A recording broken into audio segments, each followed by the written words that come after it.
Welcome, everyone, and thank you for attending tonight's event, We're in This Together.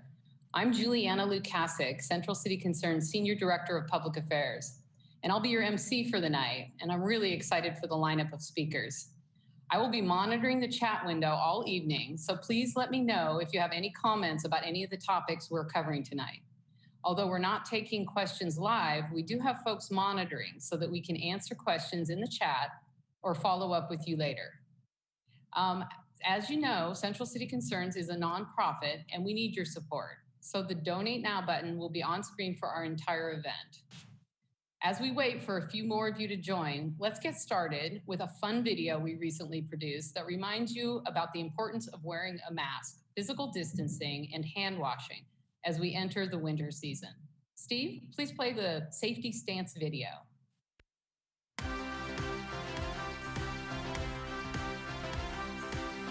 We can mask if we want to, we can leave your friends behind. Cause some friends don't mask, and if they don't mask, well they're no friends of mine. You can go where you want to, keep in mind when you depart. If they're asymptomatic, your mask is automatic, keep it 6 feet apart. And say, we can mask, everything's out of control. We can mask, doing it from pole to pole. We can mask, everybody washing your hands. We can mask, everybody taking the stands. We'll safety stands in your safety mask. We'll safety stands and you're washing your hands. It's safety stands in a safety mask. A safety stands and your safety hands. A safety mask in your safety mask. In your safety mask.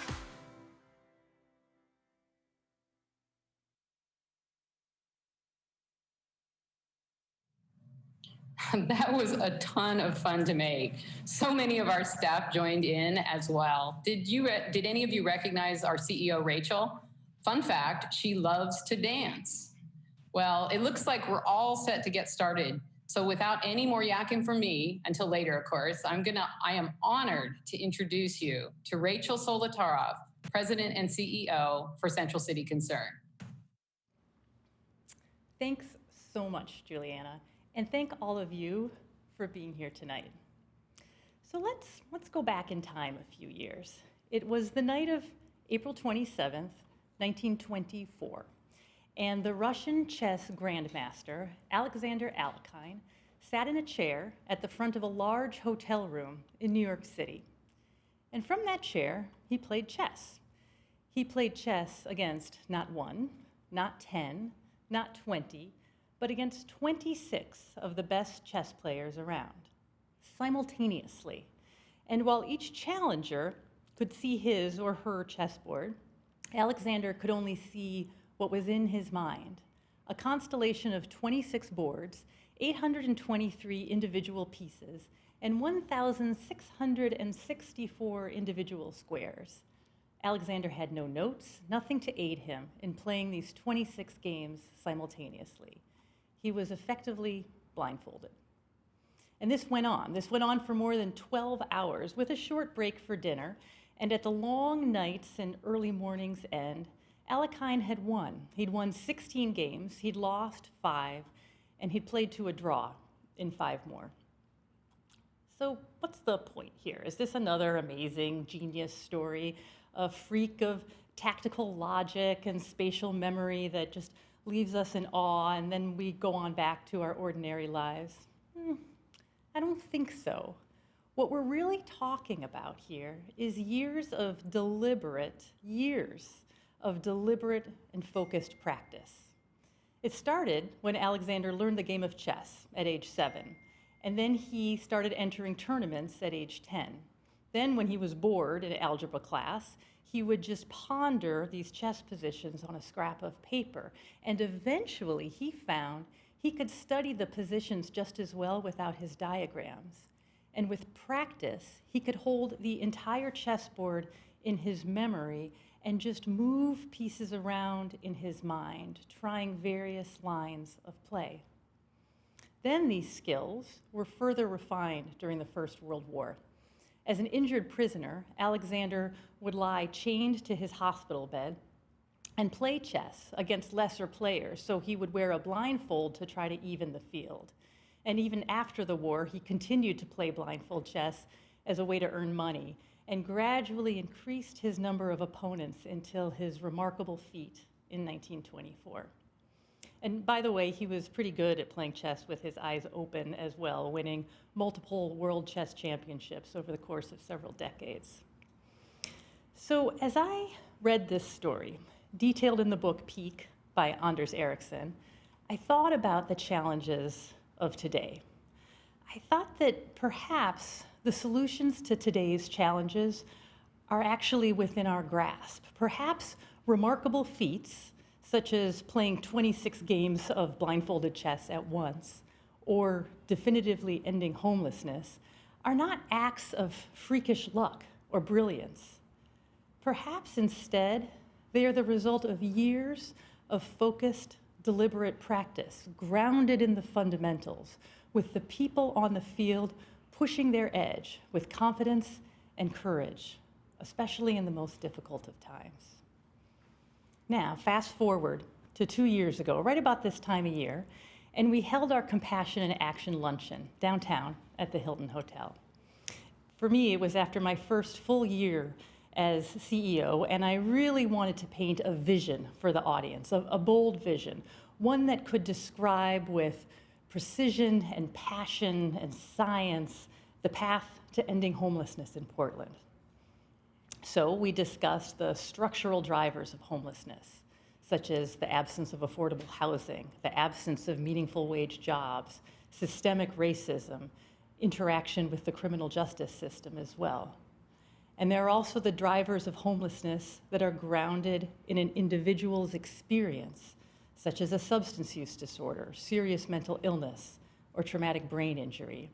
And we laid out how, as those structural factors become more burdensome, that fewer and fewer, if any, of those individual experiences are required to drive someone into homelessness and to keep them there. An approach that addresses these factors, working at the level of well-understood populations, could transform our strategy for ending homelessness from one person at a time to one precise population intervention at a time. Now, fast forward to today. The core strategy of population pathways has not changed. And while those drivers of homelessness have not changed either, they have become increasingly profound.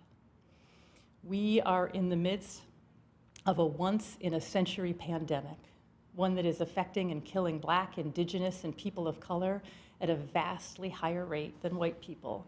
The Latinx community in our state has been particularly impacted, representing nearly 40% of COVID-19 cases in Oregon. We also face new economic challenges. So while higher wage workers are more likely to come back to pre-COVID employment rates, low-income workers are expected to struggle with unemployment and underemployment for at least the next 3 to 5 years.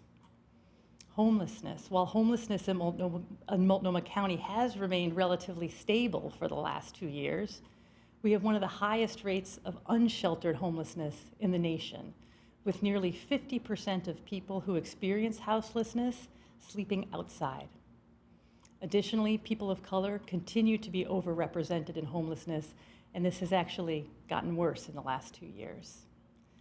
On the addictions front, based on preliminary data, Oregon has seen nearly a 70% increase in the number of overdose deaths during April and May of 2020 when compared to the same time last year.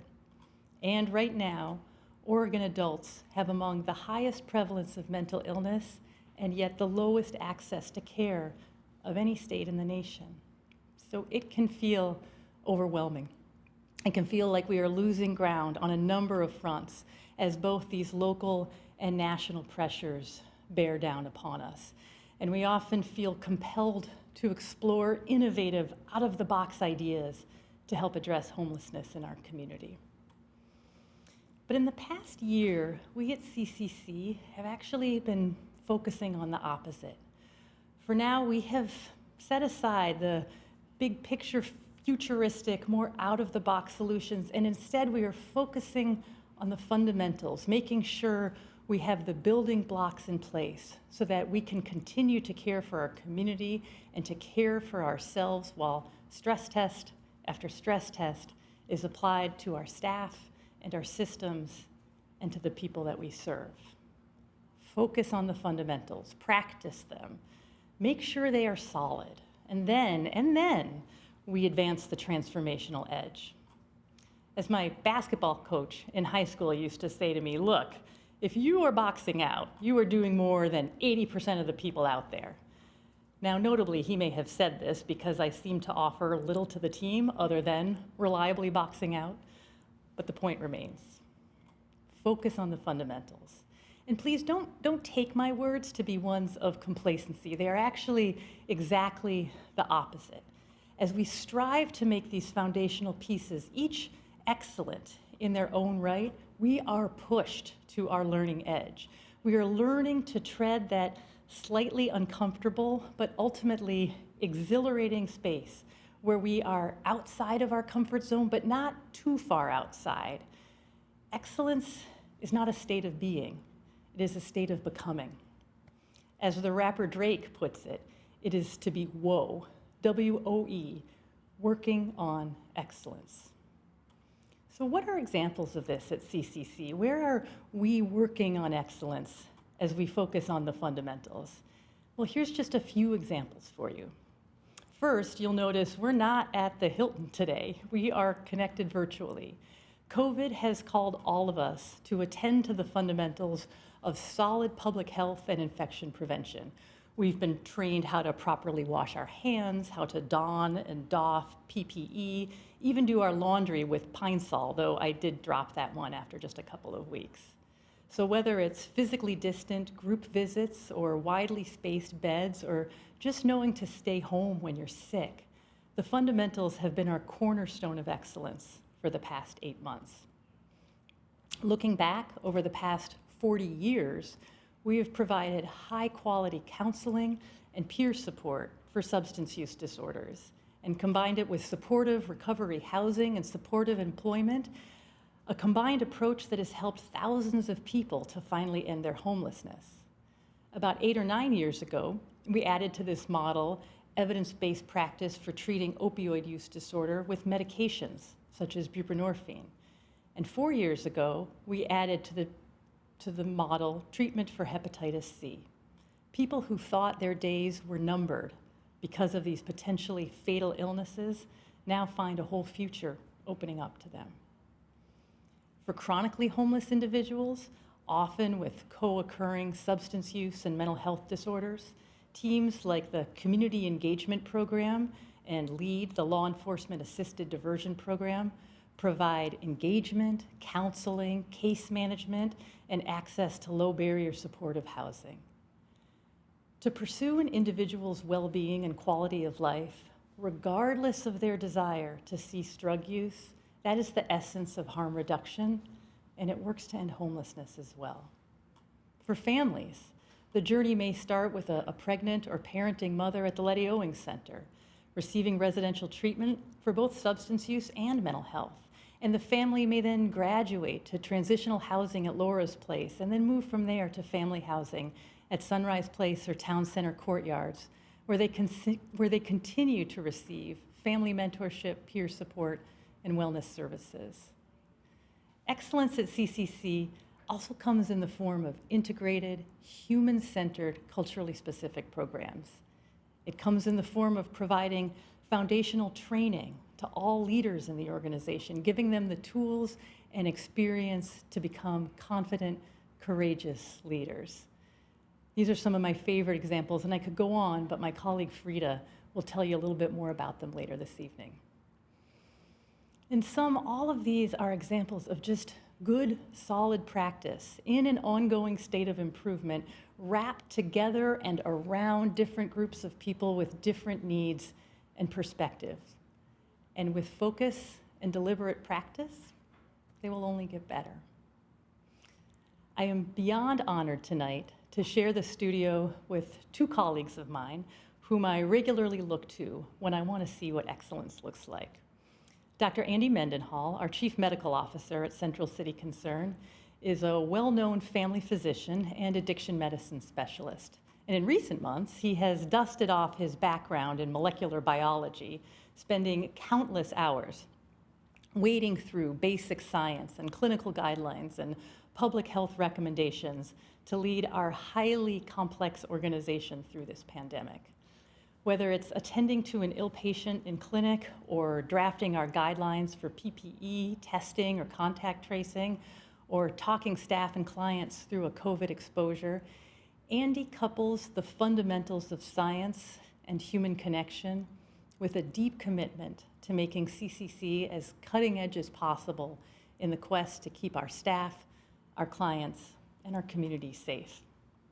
And finally, bringing us home tonight is my dear friend Freda Caesar, our Chief Equity Officer, whom I shared the stage with at that Compassion in Action luncheon 2 years ago. At that time, we were highlighting the achievements of a small but mighty program that Freda founded called Flip the Script. It's an example of Freda having mastered the fundamentals, pushing the limits of what was possible. And 2 years later, Freda continues to both focus on the fundamentals and also expand the horizons of what we can accomplish. Her work now includes not only equity and inclusion for CCC, but also training and development and organizational development and design.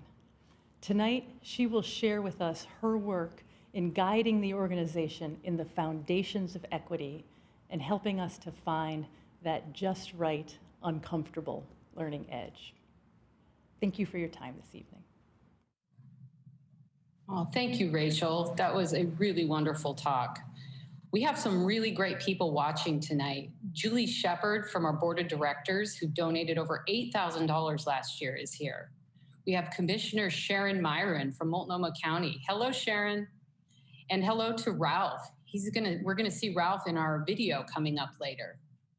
So thank you all so very much for all of you attending here tonight.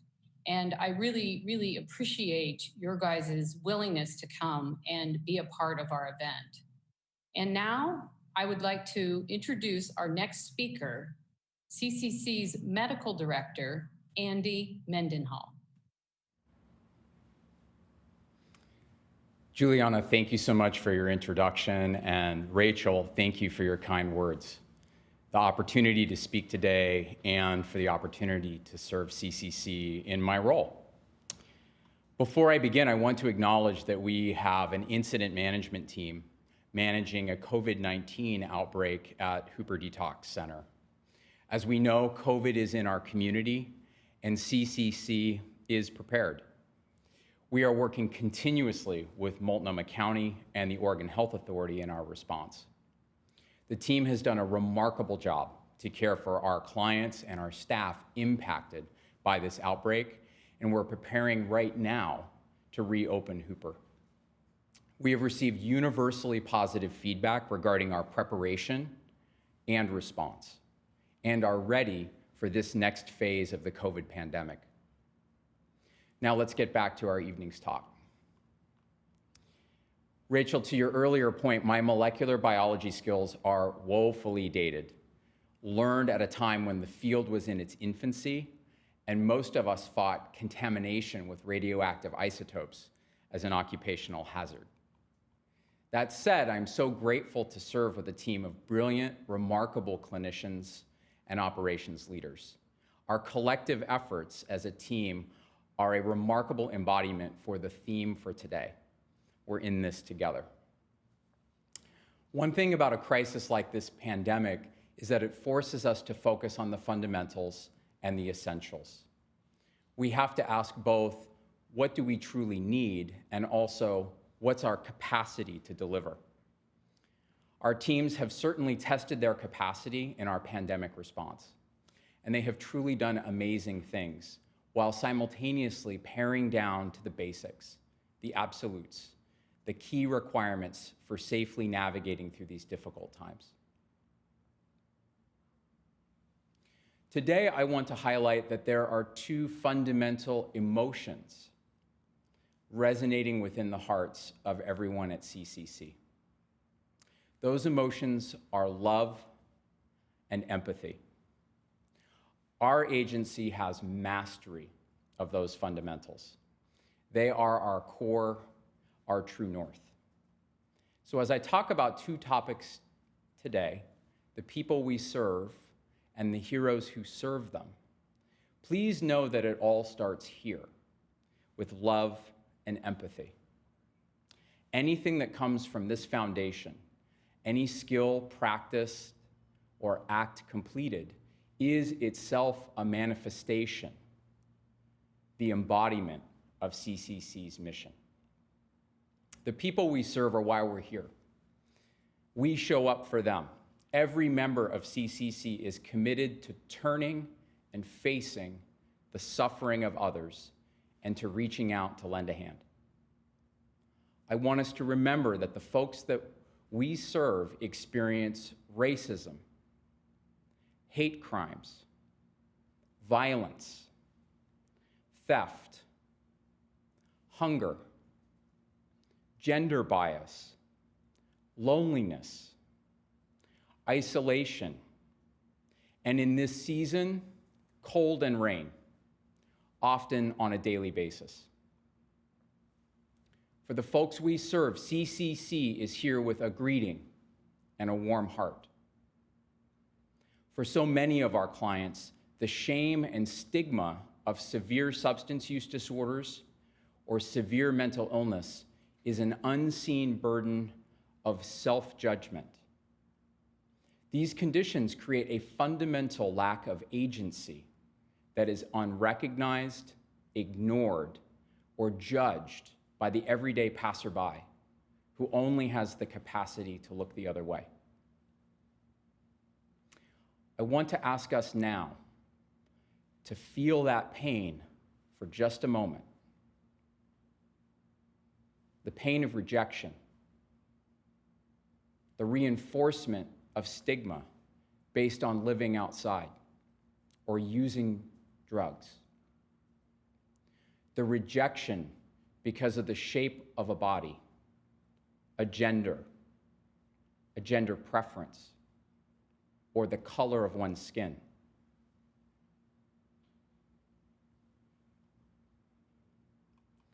Each member of the CCC community makes it safe to reach out for help without stigma, without shame, simply with compassion and love. This is the nature of who we are. Many of you know that I do my best to be a science nerd. That is most likely helpful most of the time during a pandemic. But in the times before COVID-19, I like to read a lot about the brain and how the brain is at the core of how we experience our existence. Over the last 20 years or so, there's been research into these neurons in the front parts of our brain called mirror neurons. These neurons activate in my brain when I do something like pick a book up off a table. And they also activate when I observe someone else picking up a book off a table. In fact, this system allows us to almost immediately process the elements of safety and to interpret and prepare to respond to whether the other person is going to politely hand me a book or throw it at my head. You can imagine how important this mirror neuron system is for the folks who are working on a program of recovery from substance use when they see other folks dealing or using. You can imagine how important this system is for knowing whether someone is safe or not safe. UCLA neuroscientist Marco Accaboni is a prominent mirror neuron researcher, and he asserts that this system's ability to differentiate self from other is the neural basis for complex human emotions like empathy. He believes that through the imprinting of common experiences, we're capable of differentiating self from others and associating and affiliating the healing experience of offering or receiving safety, compassion, or love from another. I am confident our community of CCC is blessed with an abundance of well-developed and well-healed mirror neuron systems. Brene Brown writes, "No one reaches out to you for compassion or empathy so you can teach them how to behave better. They reach out to us because they believe in our capacity to know our darkness well enough to sit with them in the dark." What we know as members of CCC and our social services community is that the people we serve are really not that different from us. They are us. Through lived experience and philosophical, or I would personally lobby, through spiritual alignment around the principles of love and compassion, we realize that we are and always have been in this together. And we find ourselves truly serving one another. I want to now talk about the heroes of CCC who provide that service. CCC is blessed to be comprised of a community of former and current clients and folks who share a common desire to make the difference in the lives of others. Many of us are friends of Bill W. or identify as individuals in recovery from substance use, mental health challenges, trauma, physical pain, or loss. Some are staunch traditionalists. Others bring their own experience and interpretation to the table. Despite these differences, all of us share a common understanding, and we manifest in our actions that every person has dignity and value, even when it's really hard to care for someone. Cornel West writes, "Never forget that justice is what love looks like in public." At CCC, each of you are truly heroes for hope and justice. I want us to remember that there are folks right now at CCC wearing N95 masks, face shields, and gloves at Hooper for their entire shifts to keep patients, themselves, and each other safe. I want us to remember our janitorial staff who are cleaning and sanitizing our environments to make them safer, and our housing staff operating homes for more than 3,500 people on a 24/7 basis. All of these actions are taking place reliably and consistently through one of the most distressing and uncertain periods of human history.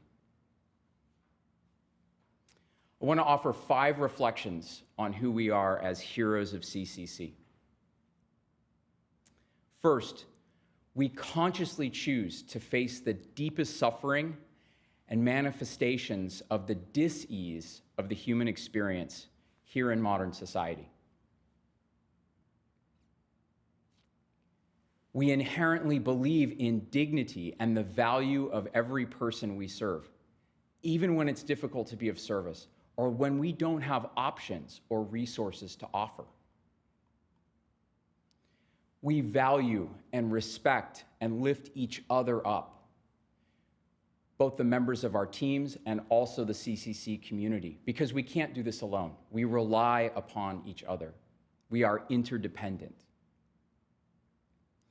The core of our connection to each other is through the emotions of love and compassion. Who we are as individuals and the mission of our agency is anchored in the importance and value of human connection. We are in this together through shared empathy and love. We are in this together. COVID-19 is here, and we are in this together. We have proven that what we are doing is working for our folks and each other to keep each other safe.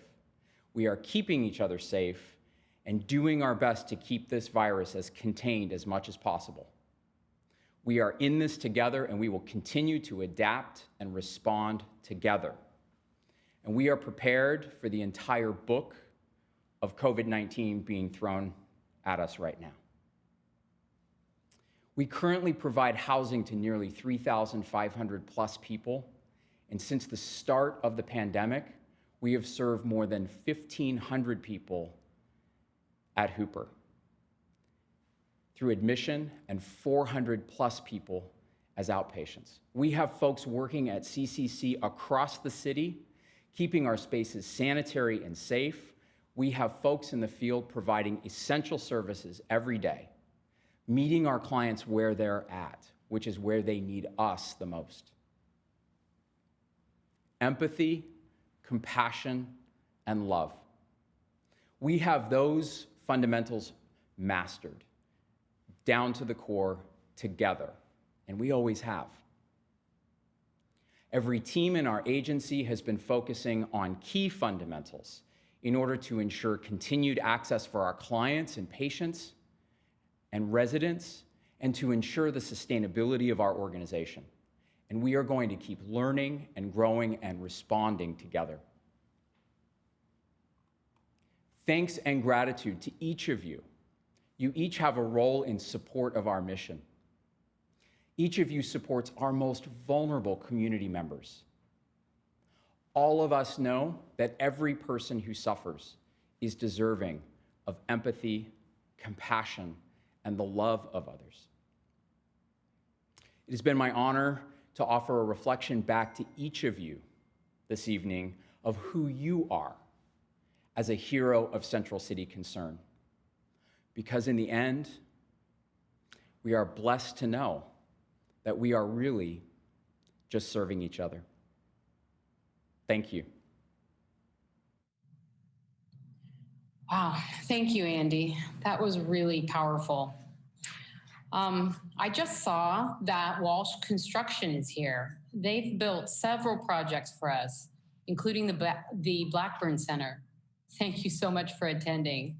And a special shout out to Multnomah County for providing invaluable leadership and guidance throughout the pandemic, whether it's delivering much needed PPE or responding to our concerns and questions as we navigate this crisis. Kaiser is here. Kaiser has been a longtime partner of CCC. They did a $100,000 grant in March to aid in our response to COVID-19. They're also a key partner in our Housing is Health initiative. Tracy from Kaiser just posted, CCC is a one-of-a-kind organization. Thank you for meeting people where they are. Kaiser is proud to be in this community with you. Thank you so much, Kaiser. You know, CCC relies on the support of the community to help us provide critical services for some of our most vulnerable community members. The Donate Now button is live. And if you would like to make a gift tonight, you can also make a gift you can make a gift there, or you can also make a gift through our give page at centralcityconcern.org. Now, I'm especially excited to introduce my friend, Freda Caesar, CCC's Chief Equity Officer. Freda, take it away. Thank you, Juliana. Rachel and Andy have done a fantastic job laying the foundation for what I want to talk to you about today. Excuse me. Rachel spoke to us about the environmental landscape, the pandemic, the economic challenges we face, homelessness, and the crisis here in Oregon, the overrepresentation of BIPOC and the homeless population, and the increase in opioid use. Andy spoke beautifully about how love and empathy are the driver for what we do here at CCC, and paid homage to the fantastic staff who dedicate their lives daily to serving some of the most vulnerable people. CCC is truly a magical place where miracles happen every single day. But we cannot do this work alone. We are in this together. George Floyd's murder rocked our nation, our communities, and the CCC community. We were all rocked pretty hard, and it resulted in our organization looking into the mirror. In true CCC fashion, we went into rapid response mode. Our leadership team and the anti-racism rapid response team have worked extensive hours over the last few months to ensure our employees and clients had sufficient outlets for processing their anger, their grief, and their sadness. Our talent and development team partner with the Office of Equity and Inclusion to update our former Diversity 100 training with a newly developed training called the Foundations of Equity. We did this because our staff expressed eagerness to learn how they could be a part of the solution to end racism and also raise awareness of their own unconscious bias. Our Human Resources Department did a fantastic job with allocating extra paid time off for our employees impacted by the social unrest. So many incidents were happening back to back. It was genuinely an unprecedented time. And CCC wanted to ensure staff could take care of themselves. There was so much more energy and dedication and hard work in this effort. I want to make sure that I recognize the teams for all of their hard work. It hasn't been easy, but we've been in this together. I am proud of what we were able to accomplish, but it became pretty apparent after just a few weeks that we had to look closer into that mirror. Circling back to Rachel's words about mastering the fundamentals, CCC's strategic goals and equity commitment had already laid the foundation for advancing organizational racial equity work within the agency. Still, we felt we needed to do more. So the CCC executive leadership team and board have decided to prioritize mastering the fundamentals that will jumpstart the organization's journey in becoming an anti-racist organization.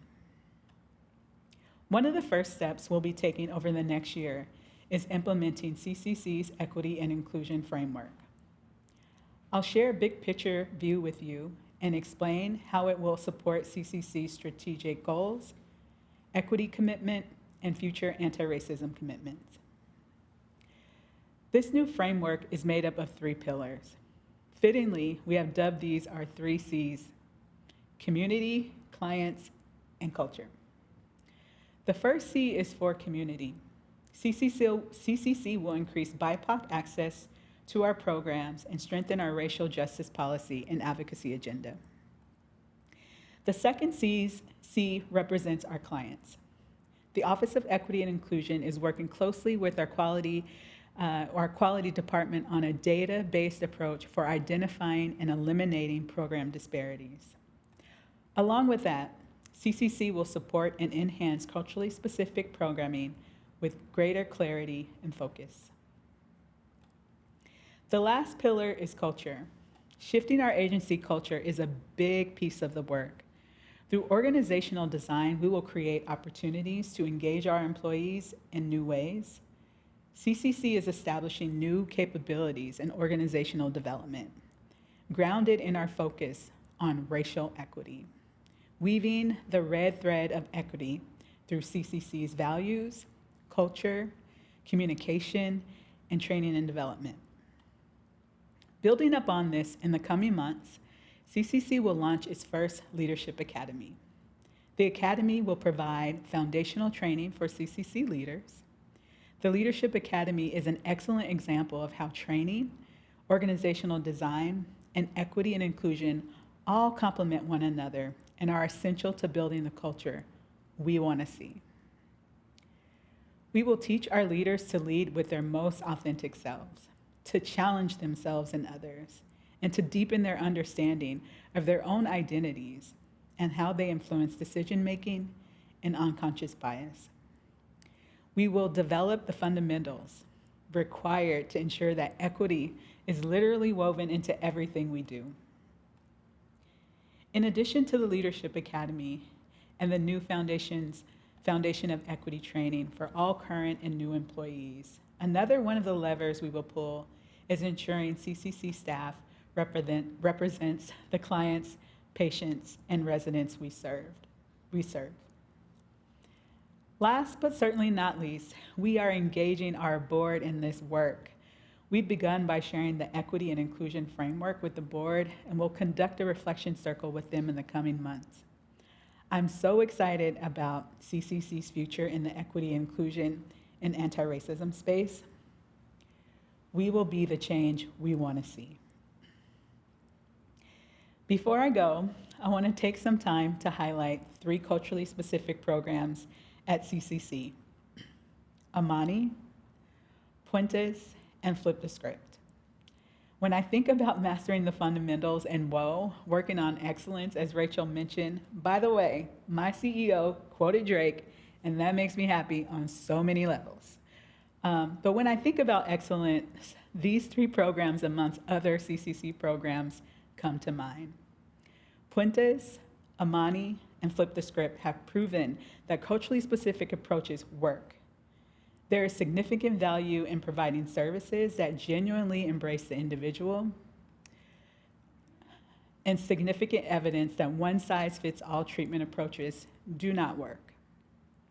When individuals are provided a chance to build community with folks that look like them, their ability to succeed is unbounded.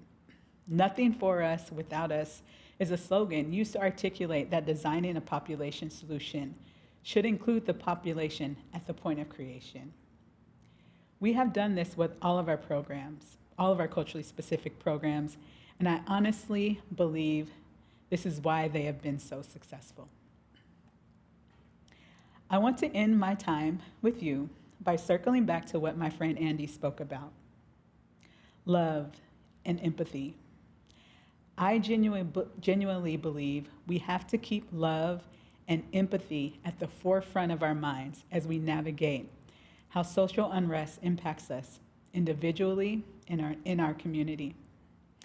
I think we have to keep love and empathy close to our hearts when we are pondering the complexities of the homeless crisis we are all trying to solve. Love and compassion will support us in better advocating for our BIPOC communities. Love and compassion will help us get creative in supporting those impacted by substance use instead of judging. I believe in the power of love so much. And as Annie and Al would say, think of your fellow man, lend him a helping hand, put a little love in your heart. You see, it's getting late. Oh, please don't hesitate. Put a little love in your heart. We cannot do this work alone. We are truly all in this together. I am now thrilled to introduce our new video premiering here tonight for the first time. This video highlights some of the stories of the people that CCC has helped. Enjoy.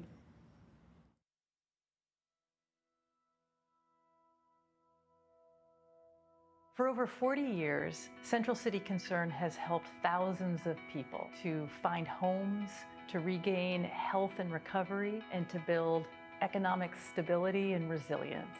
Every year, CCC works with over 13,000 people across several domains. We provide health care, inclusive of primary care, addictions care, mental health, that is really person-centered. We provide supportive employment, walking alongside people to help them get meaningful wage jobs. And we work with people to find housing that is safe and supportive and affordable. The result of this integrated approach is deeply transformative for the individual, but also for the whole community. I went from homelessness to homeowner in a matter of 10 years. I feel, my story does help others believe that they can do it too, because I did it and I didn't think I could do it. I went from street cleaner to janitor to supervisor to assistant manager to business manager of the same program that helped me get a hand up. Clean Start is a homeless to work program that offers folks an opportunity to get back into the workforce. Some people have never had a job, or maybe it's been a very long time. And so we are able to offer more compassion in coaching, getting people ready to get into a more permanent full-time position, whether it be with Clean and Safe or elsewhere. Because of CCC, I was able to get my prison sentence suspended because they see me out here working and cleaning up the town. I'm 36 years old, been in recovery for 19 months and 9 days. Got 5 kids at home. CCC actually helped me change my life because I got a job that I'm able to work with the background that I have, and I'm able to feed my children, you know, and got a nice place to live, roof over my head. These folks that we are employing in our janitor trainee program may come from homelessness, incarceration, abusive relationships. Being that our crew all identify in that, there's people that are mentoring each other. Say I see Matt having a rough day, I'm gonna check in on him, you know, make sure everything's going all right and see what the problem is and see if I can help any. The people here at CCC are like family to me, especially my bosses, and yeah, they help me out with my recovery. CCC has all the resources, the tools to get your life back in order. My name is Ralph Fakoko Tase. I was born and raised in Samoa. I didn't really think about recovery because I try to get clean on my own. You know, when you're talking to yourself, when you're trying to do it by yourself and you're trying to do it alone, it never works. This program sets you up for success, but you have to want that success. Everything that I have today is from listening to my mentor, soaking in all the information, all the suggestions, kind of like a tour guide to recovery. At the Madrona, there's Housing Plus for people that graduated treatment and want to transition back to life, like kind of getting back on their feet, help, you know, people like myself get back on their feet. My mentor offered me the Housing Plus, and I owe it all to CCC. Like, I would be nowhere where I'm at without the support and the programs that CC has. I'm talking about from Hooper to the recovery program, treatment, the medical field as well. All of it. And they have it all.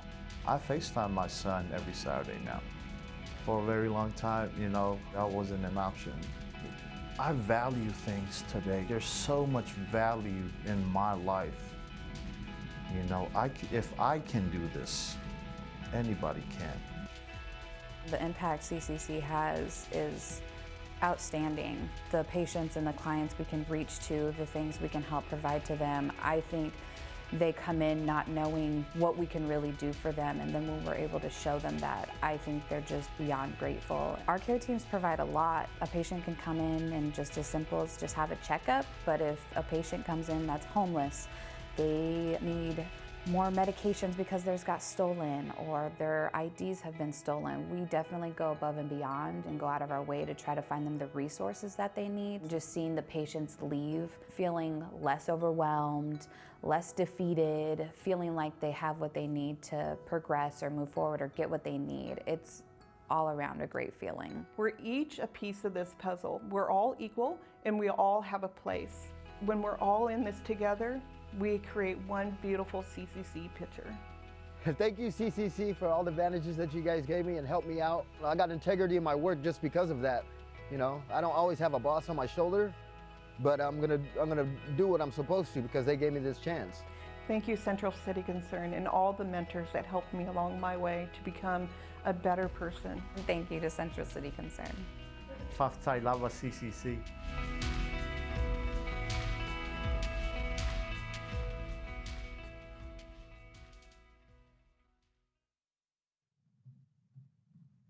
Wow, what a video. It shows how much of an impact Central City Concern has in people's lives. Adrian, Laura, and Ralph all credit CCC for helping change their lives on their paths to recovery and self-sufficiency. I am so honored to have gotten to know them while making this video. One of the issues facing us at CCC in the immediate short term is keeping people in the homes they have by helping them pay their rent. Due to the economic collapse caused by COVID-19, people are living with extreme anxiety around housing security. And as you heard from Rachel, that anxiety isn't going away anytime soon, with low-wage workers continuing to feel the effects of our current crisis for the next 3 to 5 years. This is especially a concern for parents who are now trying to homeschool their kids while simultaneously making a living. For all those reasons, our current fundraising campaign is focused on rent assistance, which will enable us to pay rent for those who would otherwise face mounting debt or eviction. By the end of the year, CCC will need to replace almost $500,000 in unpaid rent to maintain our service levels to those incredibly vulnerable families and individuals. Larry Naito, our board member and longtime supporter, has opened up his heart and given $200,000, with $100,000 of that going towards rent assistance. This is an incredibly generous gift and will help us towards our goal of $300,000 for rent assistance by the end of December. But that still leaves us a gap of nearly $200,000. All of you who were able to join us tonight have a role to play in CCC's mission to end homelessness. There are thousands of individuals and families just like each one of the people you saw in this video tonight, and each one of them need your support. Tonight, we have 4 event sponsors who are kicking off our fundraising campaign for the giving season. Walsh Construction gave $10,000. Brown & Brown Northwest gave $10,000. Howard Davis at Goldsmith Blocks donated $5,000. And the Oregon Clinic gave $2,500. I'm asking you to join all of our supporters tonight. If you feel like you can match one of these donors, you can make your gift right now. Consider what level feels right for you. Click on the Donate Now button on your screen. If you need a few minutes to think about what a meaningful gift means to you, you can always go to our Give page at centralcityconcern.org. So please consider your role in ending homelessness. As we close out our evening, we wanted to show you more of the supporters who have dug deep to help. They give what they can, like 4-year-old Aldo, who gave $30 and drew us a picture of a house because he said everyone should have a home. Or Eleanor, who left $20,000 in her will for Letty Owing Center, where pregnant mothers and parenting mothers receive recovery treatment and build self-sufficiency. Please take a moment to check out a few more of our supporters who make it possible for us to do this crucial work. Thank you to Rachel, Andy, and Freda for your inspiring messages. And thank you all so very much for your attendance and support. Have a wonderful evening.